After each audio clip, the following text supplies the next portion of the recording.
Meus pais me deserdaram no jantar de ensaio do casamento da minha irmã, anunciando isso para todos que conhecíamos.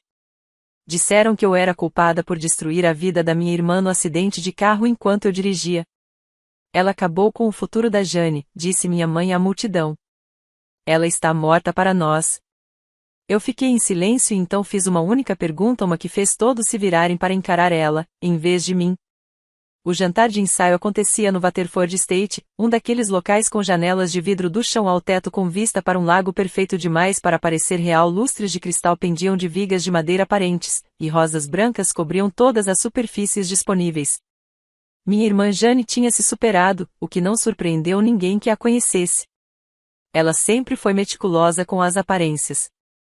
Cheguei exatamente no horário, usando o vestido azul marinho que Jane aprovara 3 semanas antes. O estacionamento já estava cheio, e eu conseguia ver os convidados conversando pelas janelas enquanto caminhava em direção à entrada. Meu estômago parecia feito de vidro quebrado, mas mantive o rosto neutro. Eu havia ficado boa nisso ao longo dos anos. O processo de aprovação do vestido tinha sido típico de toda a interação que eu tivera com Jane desde o acidente. Ela me mandara uma mensagem com 3 opções, todas em cores neutras que não chamariam atenção: azul marinho, cinza carvão ou bege acinzentado. Nada chamativo, nada que tirasse o foco dela ou da festa de casamento. Escolhi o azul marinho porque era o menos deprimente, e ela respondeu com um emoji de joinha. Nenhuma palavra, apenas a confirmação de que eu havia feito uma escolha aceitável. Gastei $400 naquele vestido, mais do que jamais tinha pago por uma única peça de roupa. Ele ficou perfeitamente ajustado depois de ser reformado em uma boutique no centro de Detroit, por uma costureira que perguntou qual era a ocasião. Quando respondi que era para o casamento da minha irmã, ela sorriu e disse como aquilo devia ser emocionante. Eu sorri de volta e não disse nada sobre o nó de medo que apertava meu peito desde que o convite chegará. O próprio convite fora uma surpresa. Eu havia assumido que nem sequer seria convidada. Jane e eu não falávamos diretamente havia quase 2 anos. Nossa última conversa tinha sido no jantar de aniversário do meu pai, quando ela me pediu para passar o sal e eu obedeci. Só isso. Passar o sal, 20 segundos de interação que, na nossa família, contavam como comunicação. Mas o convite veio endereçado apenas a mim, senhorita Lillian Lavornen. Sem acompanhante, sem convidado extra, apenas meu nome em caligrafia elegante sobre um papel creme que provavelmente custava mais por folha do que eu gastava em compras numa semana. O acidente aconteceu quando eu tinha 17 anos. Jane tinha 19 e estava em casa, de férias da faculdade. Fomos a uma festa na casa da Ashley Morrison, uma daquelas reuniões de fim de verão que pareciam importantes na época. Jane tinha bebido. Por volta da meia-noite, ela me entregou as chaves do carro, rindo ao desabar no banco do passageiro. Eu estava sóbria. Não tinha tocado em álcool naquela noite. O cruzamento estava escuro. O sinal estava verde, e o caminhão avançou vermelho a 60 por hora. O impacto foi devastador. O fêmur de Jane esmagou a bacia dela e deixou danos permanentes nos nervos da perna esquerda. O médico disse que ela voltaria a andar, mas dançar estava fora de questão. A bolsa de estudos na Juilliard desapareceu junto com seu futuro no balé. Ninguém perguntou de que cor estava o semáforo.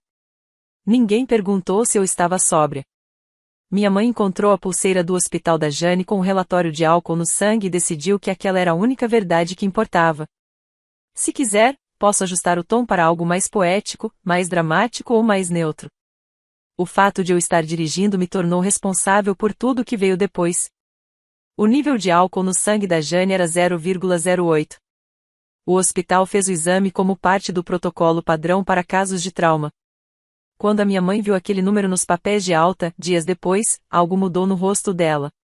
Ela me olhou do outro lado do quarto de hospital da Jane, onde eu estava em vigília, e eu vi exatamente o momento em que ela decidiu de quem seria a culpa. Você deixou ela beber, disse minha mãe. A voz era baixa, carregada de veneno. Você devia ter sido responsável. Ela tem 19 anos. Não devia estar bebendo de jeito nenhum. Eu fui responsável, protestei. Eu não bebi nada. Eu dirigi e levei ela para casa em segurança. O outro motorista, não ouse culpar outra pessoa, minha mãe retrucou, cortante.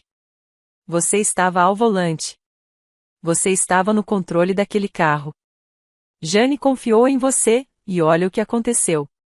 Meu pai tentou intervir. Querida, o boletim da polícia diz. Eu não me importo com o que esse boletim da polícia diz.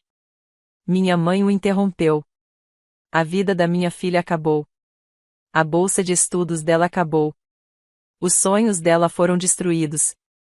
E isso aconteceu enquanto Lilian estava dirigindo. A lógica era insana. Mas o luto não funciona pela lógica. Minha mãe precisava de alguém para culpar, alguém que ela pudesse controlar e punir. O motorista bêbado era um estranho, já sendo processado pelo sistema legal. O seguro dele estava pagando as contas médicas. Não havia nada que minha mãe pudesse fazer contra ele que aliviasse a fúria e a dor que sentia ao ver Jane sofrer. Mas eu estava ali. Com 17 anos, assustada, desesperada pela aprovação e pelo perdão dela. Um alvo fácil.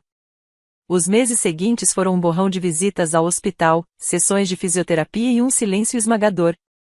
A cirurgia da Jane havia sido bem-sucedida em estabilizar a pelve, mas o dano nos nervos da perna era permanente. Ela voltaria a andar. Os médicos foram claros quanto a isso. Mas o controle muscular preciso exigido para o balé profissional havia se perdido.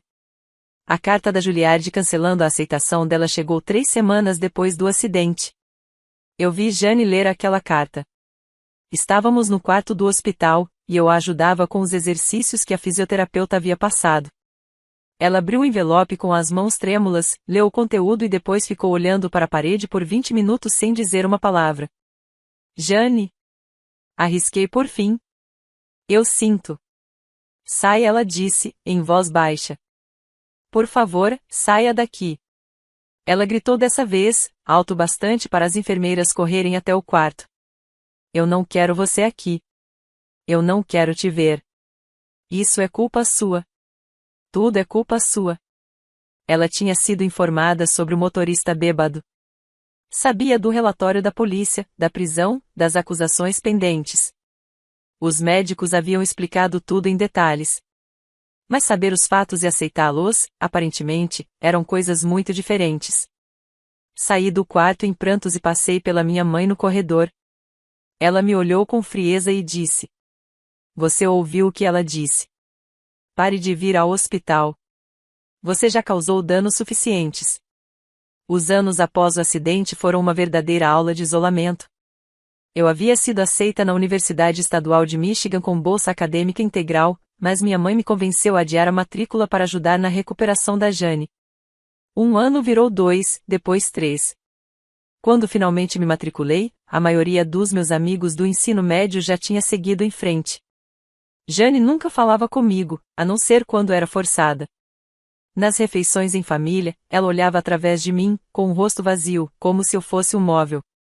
Naquela época, adiar a faculdade pareceu razoável.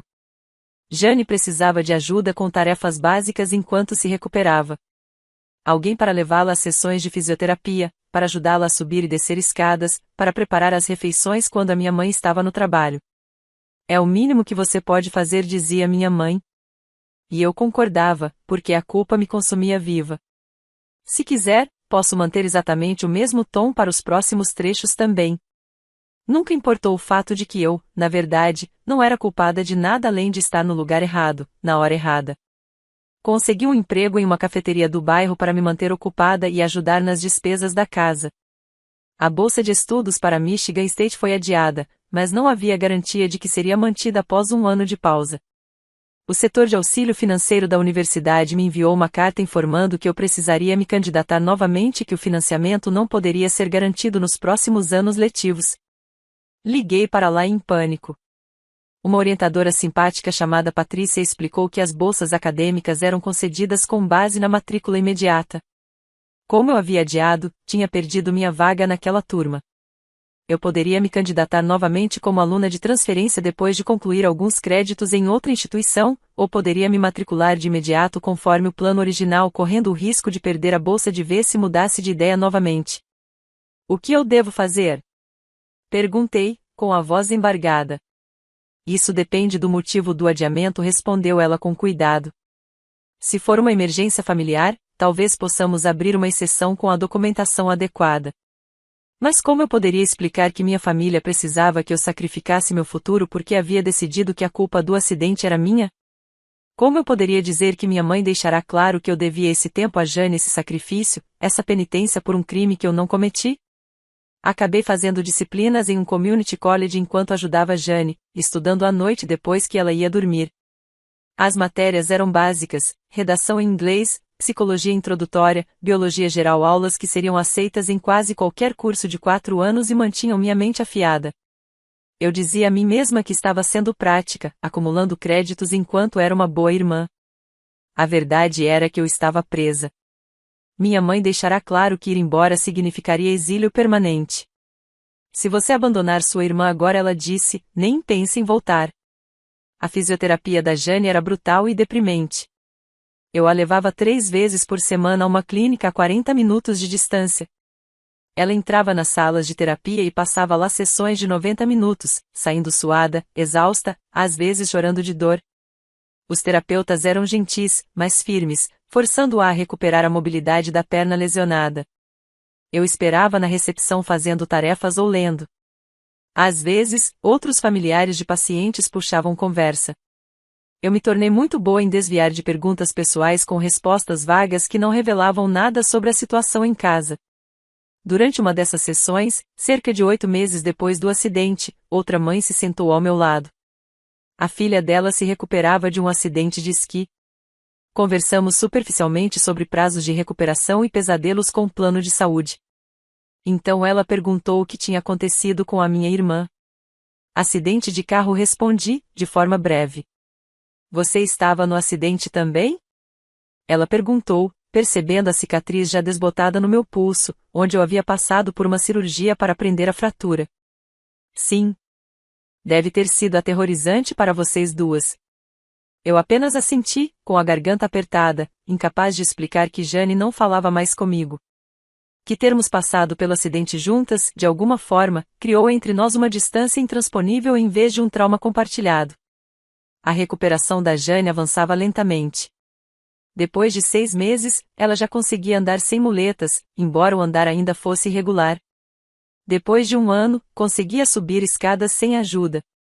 Após 18 meses, ela se matriculou no Community College da região mesmo em que eu estudava, embora tivéssemos organizado nossos horários cuidadosamente para evitar nos cruzarmos. Ela escolheu o curso de marketing como graduação. Era uma escolha prática, que não tinha nada a ver com a dança. Uma vez a encontrei em um estacionamento, sentada dentro do carro, chorando enquanto assistia a um vídeo antigo de si mesma dançando quebra-nozes, de 3 anos antes. Aproximando-me com cuidado, a intenção era confortá-la, mas ela me viu e foi embora sem dizer uma palavra. Quando finalmente me matriculei na Michigan State, 3 anos atrasada e sem a bolsa de estudos, Jane já havia se transferido para uma universidade de 4 anos no sul do estado. Mudou-se para um apartamento perto do campus e deixou de voltar para casa, exceto nos feriados principais. Eu senti alívio. Morar na mesma casa com alguém que te tratava como se você fosse um fantasma era exaustivo. A faculdade foi solitária para mim. A maioria dos estudantes da minha idade já era do 3º ou do 4º ano. Quando cheguei como caloura, a bolsa que eu havia perdido teria coberto mensalidade, moradia e alimentação. Em vez disso, paguei tudo com empréstimos estudantis e com um trabalho de meio período na biblioteca da universidade. Morava fora do campus, em um estúdio caindo aos pedaços, e sobrevivia à base de macarrão instantâneo e compras no atacado. Escolhi cursar finanças porque era prático e o mercado de trabalho era estável. Minhas notas eram excelentes, mantive uma média de 3,9 com pura determinação e noites intermináveis de estudo. Eu tinha conhecidos, mas poucos amigos de verdade. As pessoas me convidavam para festas ou grupos de estudo, e eu sempre arrumava desculpas. A verdade era que eu já não confiava nas pessoas. O acidente me ensinara que até a própria família podia se voltar contra você quando as coisas ficavam difíceis. Se minha mãe e Jane foram capazes de decidir que eu era culpada apesar de todas as provas em contrário, o que estranhos fariam? Me formei com honra e consegui imediatamente uma proposta de emprego em uma empresa financeira em Detroit. O salário inicial era modesto, mas suficiente para viver. Aluguei um apartamento de 1 quarto em um bairro razoável e comprei móveis na IKEA. Pela primeira vez em anos, eu tinha um espaço que era totalmente meu, onde ninguém me ignorava nem me culpava por existir. Parei de ir para casa em feriados menores apenas Ação de Graças e Natal e, mesmo assim, chegava tarde e saía cedo. Jane passou a levar namorados para esses encontros, uma sequência de homens diferentes, todos aparentemente simpáticos. Ela ria, brincava, exibindo uma versão de si mesma que eu mal reconhecia. Minha mãe me sentava na ponta da mesa, o mais longe possível de Jane. Meu pai tentava me incluir nas conversas, mas o esforço era visivelmente forçado. Tia Brenda, a irmã da minha mãe, sempre fazia questão de me abraçar e perguntar do meu trabalho, embora a pena nos olhos dela fosse quase pior do que a frieza da minha mãe. Meu pai tentou fazer o papel de mediador no início, mas a amargura da minha mãe era uma maré que, com o tempo, arrastava todo mundo. Ele parou de me defender mais ou menos na época em que Jane começou a fisioterapia. Acho que, para ele, era mais fácil ter apenas uma filha em vez de duas. Depois da faculdade, fiquei em Michigan, trabalhando como analista financeira em uma empresa de médio porte em Detroit. Visitava minha família 2 vezes por ano, nos grandes feriados, sempre sentada na ponta da mesa, enquanto Jane dominava a atenção falando do seu trabalho como diretora de marketing ou do seu namorado perfeito, Travis. Minha mãe me servia por último, quase como um detalhe esquecido. Meu pai puxava conversas desconfortáveis sobre o clima. Quando o convite de casamento da Jane chegou, fiquei 3 dias inteiros olhando para ele antes de abrir. Meu nome estava ali sozinho, sem direito a acompanhante.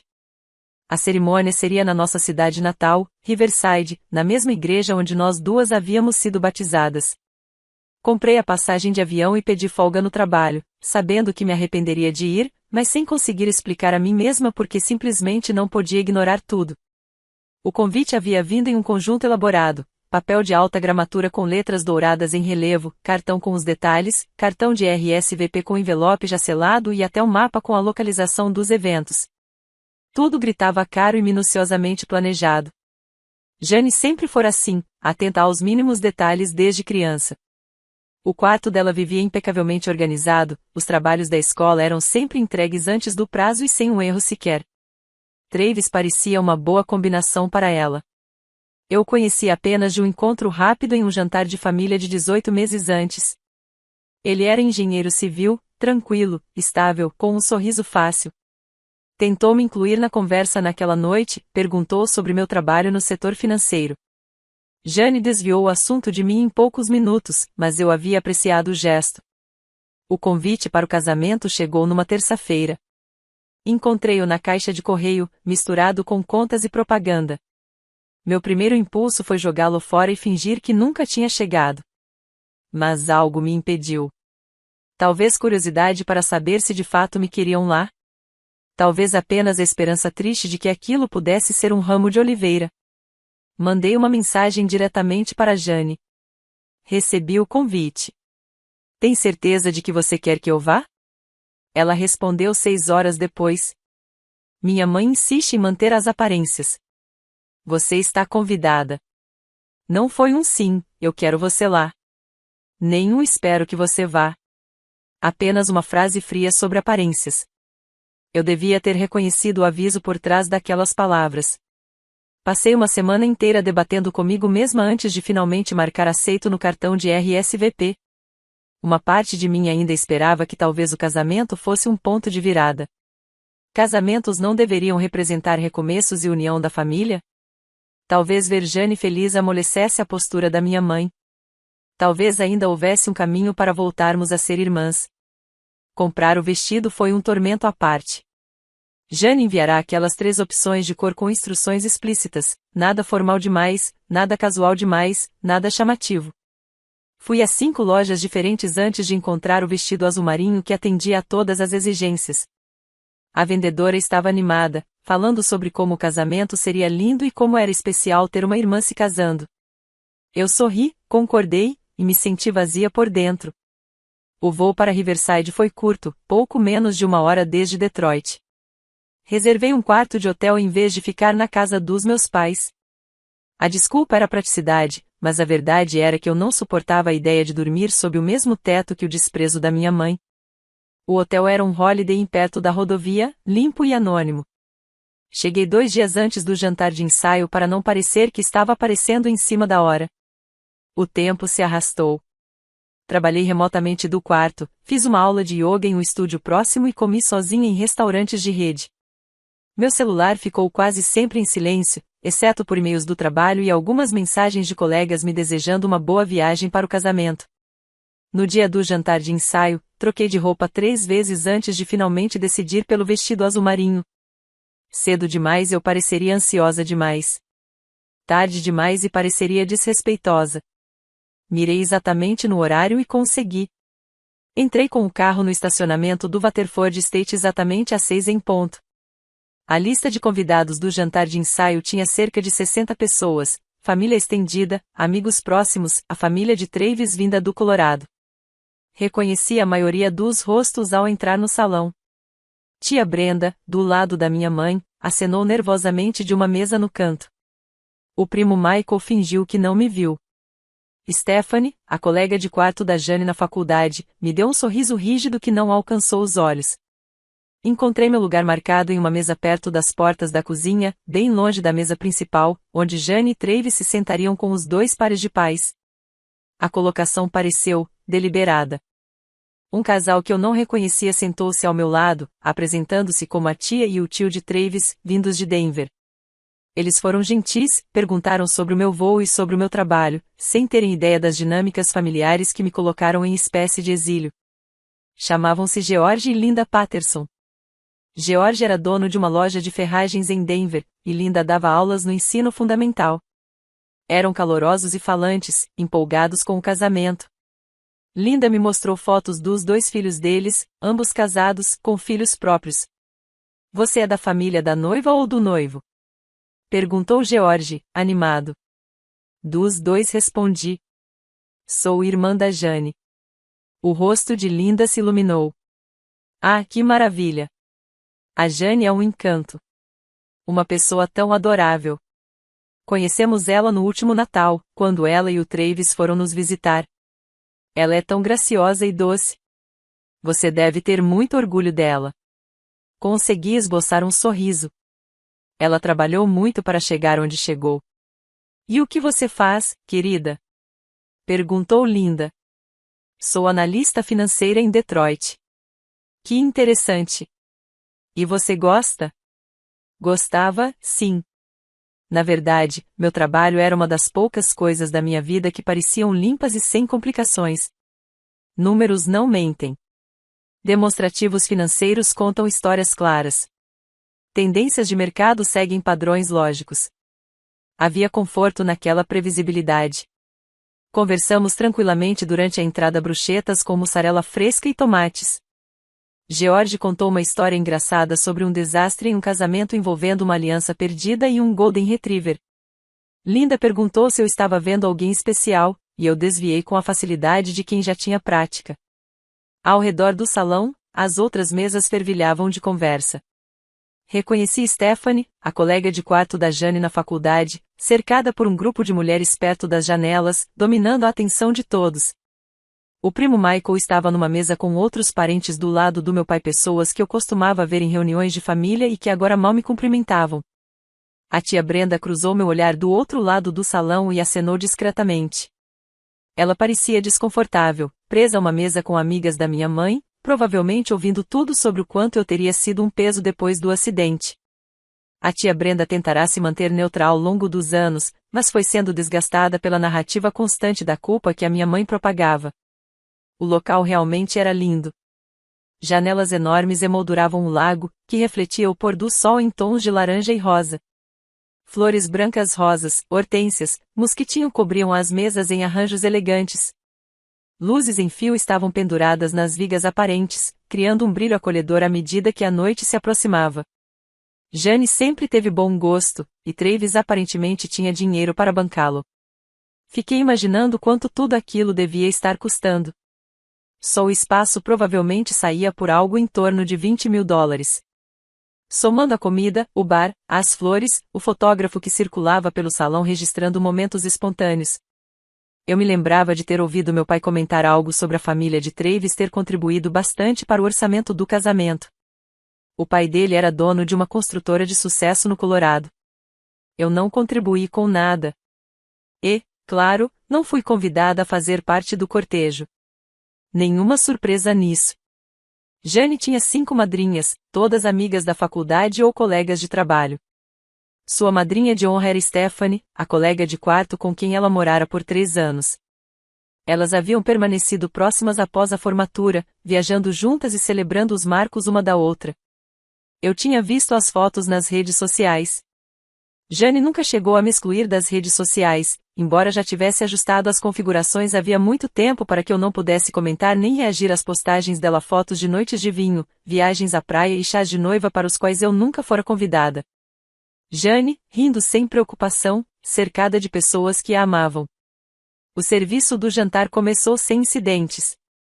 A comida estava excelente, filé mignon com legumes assados, salada César, pães que praticamente derretiam na boca. Comi devagar, tentando aproveitar a refeição enquanto ignorava o peso do olhar da minha mãe cravado em mim do outro lado do salão. Ela usava um vestido bordô combinando com a paleta de cores escolhida por Jane, os cabelos em ondas perfeitamente modeladas.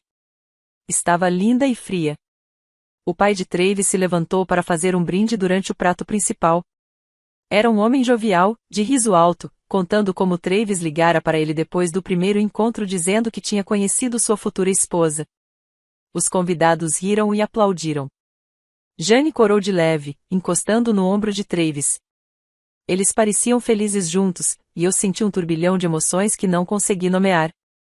Então, minha mãe se levantou. Pelo programa ao lado do meu copo d'água, ela só falaria depois da sobremesa.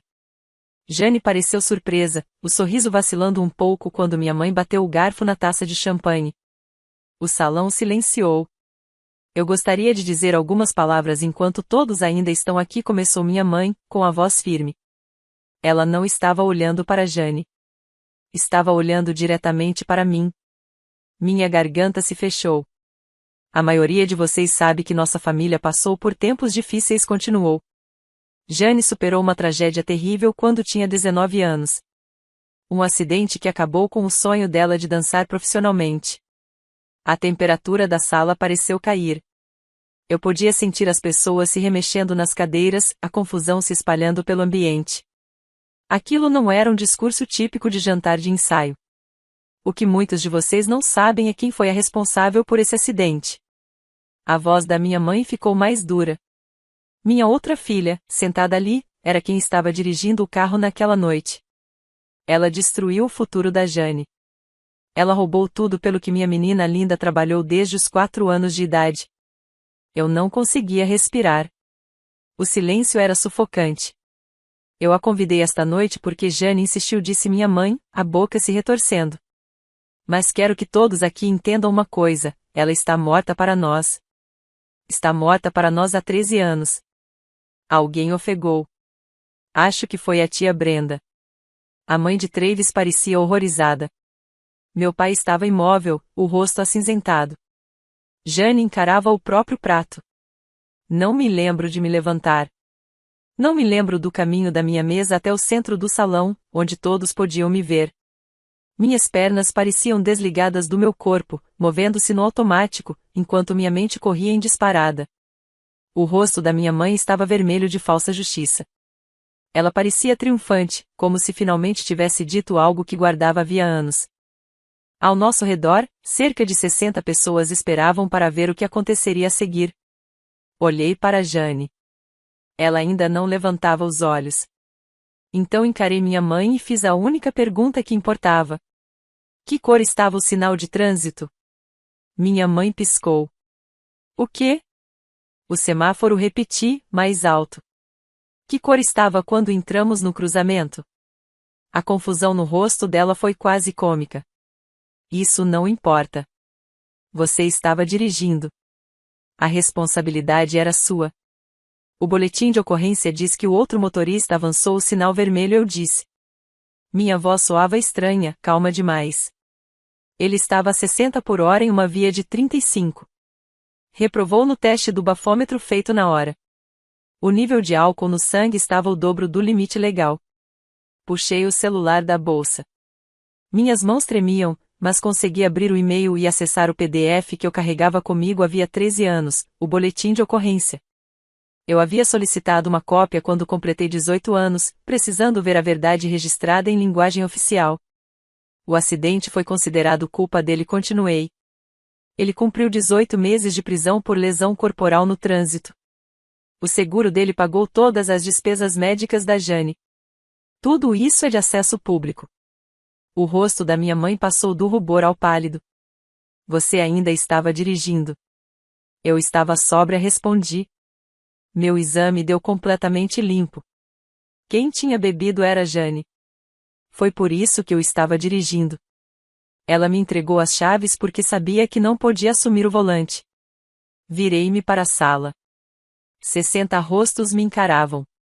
Expressões de choque, constrangimento, incredulidade. Eu tinha 17 anos, disse. Eu fiz tudo certo. Eu era a motorista da vez. Obedecia às leis de trânsito. Estava de cinto. O sinal estava verde. O motorista bêbado avançou o sinal vermelho e bateu no lado da Jane. Eu tive uma concussão e fraturei o pulso. As lesões dela foram piores porque foi ali que o impacto aconteceu. Foi uma tragédia. Não foi minha culpa. O silêncio que se seguiu era diferente do anterior. Parecia o instante antes de um trovão. Você nunca sequer me perguntou o que aconteceu, eu disse, voltando a encarar minha mãe. Você viu os ferimentos da Jane e decidiu que eu era culpada. Você me obrigou a adiar a faculdade para cuidar da recuperação dela. Você me tratou como uma criminosa dentro da minha própria casa. Você me apagou das fotos de família. Parou de comemorar meu aniversário. Passou a me apresentar como a filha que ainda mora em Michigan para evitar dizer o meu nome. A tia Brenda já chorava abertamente. Meu pai tinha o rosto entre as mãos. Eu fiquei em silêncio porque pensei que, de alguma forma, eu merecia. Continuei. Achei que talvez, se eu tivesse sido uma motorista melhor, se tivesse visto o caminhão antes, se tivesse desviado de outro jeito. Passei 13 anos me perguntando se havia algo que eu pudesse ter feito diferente. Minha voz falhou. Engoli em seco. Mas eu tinha 17 anos, mãe. Eu era sua filha. Eu também me machuquei. Tive pesadelos por anos. Até hoje fico tensa em cruzamentos. Eu precisei de você, e você me abandonou. Porque era mais fácil ter alguém para culpar do que aceitar que, às vezes, coisas terríveis simplesmente acontecem. Jane chorava. Eu via seus ombros tremendo, mesmo ela virando o rosto para longe. Travis a envolvia com o braço, completamente perdido. Minha mãe abriu a boca. Depois fechou. Nenhuma palavra saiu. Eu vim esta noite porque achei que talvez tempo suficiente tivesse passado, eu disse. Talvez você estivesse pronta para voltar a ser minha mãe. Talvez a Jane estivesse pronta para voltar a ser minha irmã. Mas, em vez disso, você decidiu me humilhar diante de todos que conhece. Peguei minha bolsa sobre a mesa. Chega, eu disse. Chega de pedir desculpas por algo que não foi culpa minha. Chega de ser o fantasma na mesa de jantar de vocês. Chega de esperar que vocês voltem a me amar. Olhei para Jane uma última vez. Eu sinto que você tenha se machucado. Sinto todos os dias desde aquele momento. Mas eu não sinto culpa por ter sobrevivido, e não vou continuar me punindo só porque você precisa de alguém para culpar. Caminhei em direção à saída. O som dos meus saltos ecoava no piso de madeira no meio daquele silêncio horrível. Ninguém tentou me impedir. Ninguém chamou meu nome. Só comecei a tremer de verdade quando cheguei ao carro alugado. Precisei ficar sentada no estacionamento por 20 minutos antes de conseguir dirigir. Meu celular começou a vibrar antes mesmo de eu conseguir recuperar o fôlego. Tia Brenda, primo Michael, números que eu não reconhecia. Desliguei o aparelho e dirigi de volta para o hotel. O casamento estava marcado para o dia seguinte, às 2 da tarde. Eu não pretendia ir. Dormir foi difícil. Acordei a cada poucas horas, encarando o teto e revivendo a discussão na minha cabeça. Parte de mim se sentia mal por ter feito aquela cena. A outra parte se sentia mais leve do que em anos, como se eu finalmente tivesse largado um peso que carregava desde os 17. Na manhã seguinte, quando liguei o celular, havia 43 chamadas perdidas. A maioria de familiares. 3 eram de um número salvo como o celular da Jane. Ouvi a mensagem de voz enquanto tomava um café horrível do hotel. Sou eu. A voz dela estava pesada, como se tivesse chorado. Eu sei que você provavelmente não vai amanhã. Não te culpo por isso. Eu preciso te dizer uma coisa. Me desculpa. Me desculpa mesmo. Eu sempre soube que não foi sua culpa. Sempre soube. Os médicos me disseram o que estava no boletim de ocorrência enquanto eu ainda estava no hospital. Mas a mamãe estava tão furiosa, e foi mais fácil deixar que ela ficasse com raiva de você do que de mim por ter bebido. Eu fui covarde. Tenho sido covarde há 13 anos. Houve uma longa pausa. Eu conseguia ouvi-la respirando. Eu deixei você levar a culpa porque eu tinha vergonha, continuou. Eu mesma arruinei minha vida ao ficar bêbada e te entregar as chaves. Você me salvou de uma multa por dirigir alcoolizada. Provavelmente salvou minha vida ao volante. E eu te paguei fingindo que você não existia. Outra pausa. Eu não espero que você me perdoe, disse ela. Nem sei como pedir isso. Mas eu precisava que você soubesse que eu sei a verdade. Sempre soube. E o que a mamãe fez ontem à noite, ela estava errada. Eu deveria ter impedido. Eu deveria ter parado tudo isso anos atrás. A mensagem terminou. Fiquei sentada na cama do hotel por um bom tempo, olhando para o celular. Meu voo de volta para Detroit só sairia domingo à noite. O casamento começaria em 4 horas. Pensei na Jane aos 19 anos, bêbada e ferida, vendo seus sonhos se desfazerem dentro de um quarto de hospital. Pensei na escolha que ela fez de me deixar carregar a culpa. Pensei em 13 anos de silêncio, evasões e distância cuidadosamente mantida. Depois, pensei na garota que ensaiava balé no quarto que dividíamos e deixava eu assistir, mesmo eu sendo a irmãzinha irritante. A menina que me ensinou a fazer tranças, dividia os doces de Halloween comigo e me defendia dos valentões no ensino fundamental. Eu não fui ao casamento. Mas mandei uma mensagem para o número da Jane. Eu aceito o seu pedido de desculpas. Ainda não estou pronta para te ver, mas talvez um dia. Espero que seu dia seja tudo o que você sonhou. Ela respondeu imediatamente. Obrigada. Vou esperar o tempo que você precisar. 3 meses depois, recebi outra ligação da Jane. Ela e o Travis já estavam instalados no novo apartamento em Colorado Springs. Mamãe e papai tinham começado terapia. Mamãe havia me escrito uma carta. Jane tinha uma cópia, caso eu quisesse que fosse encaminhada. Eu estaria disposta a falar ao telefone algum dia? Eu disse. Talvez. 6 meses depois disso, Jane voou até Detroit. Nos encontramos em um café perto do meu apartamento, sentadas frente a frente em uma mesinha junto à janela. Ela caminhava com uma leve mancada, mais perceptível do que eu lembrava. Seu rosto parecia mais velho, mas os olhos eram os mesmos. Conversamos por 3 horas. Ela me contou sobre a culpa que carregava, como aquilo havia envenenado todas as coisas boas da vida dela, como tentou enterrá-la fingindo que eu não existia, como a raiva da mamãe virou um escudo atrás do qual ela se escondia, porque encarar a verdade significava admitir que havia destruído os próprios sonhos. Eu contei sobre a solidão, sobre os feriados passados em apartamentos vazios, sobre como treinei a mim mesma a não esperar nada da família. Sobre como construí uma vida em Michigan justamente por ser longe o suficiente para impedir visita surpresa. Não nos abraçamos quando ela foi embora. Não fizemos promessas que ainda não estávamos prontas para cumprir. Mas combinamos de nos falar novamente dentro de um mês. A reconstrução foi lenta. Mamãe e eu falamos talvez 3 vezes por ano, e as conversas são sempre travadas e cheias de cuidado. Papai tenta mais, mas existe uma distância entre nós que talvez nunca se feche completamente.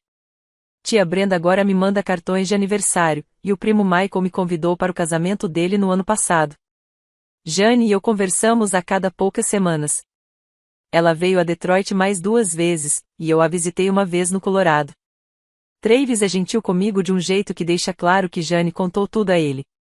A filha deles nasceu 2 anos depois do casamento, e eles me pediram para ser a madrinha. Eu aceitei.